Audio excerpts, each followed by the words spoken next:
Welcome back mga katambalan, mga hot topic and issue pag-usapan natin. Update po tayo kay Barbie Fortesa at kay David Licauco na kung saan nga po itong si David at Barbie ay magkasama para sa Oppo Thanksgiving 2025. Makikita naman na magkasama nga itong sina Barbie at David na nagpa-picture at may ilan ding mga photo na kung saan ay makikita itong si Barbie at David na masaya habang nanalo nga po doon sa raffle ng Oppo Thanksgiving Party.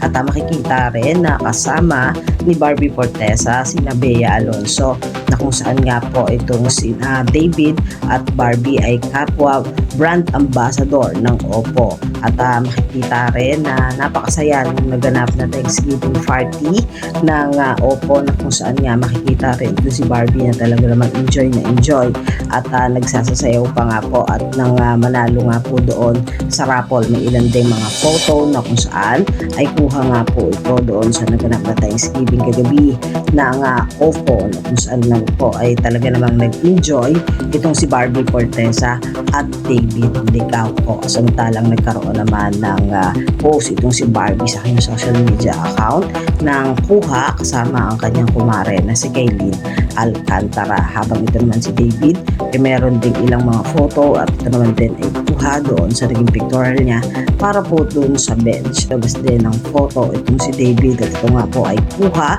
doon sa naging bakasyon niya na talaga namang napakagwapo ng isang pambansang Ginoo at napakaganda ng pangangatawan nito. At yan po yung mga update natin ngayon kay Barbie at kay David. Kayo mga katambalan, ano masasabi niyo? Comment lang sa comment section, pag-usapan natin. Yan ang mga hot topic and issue dito lamang sa Tambalang KK.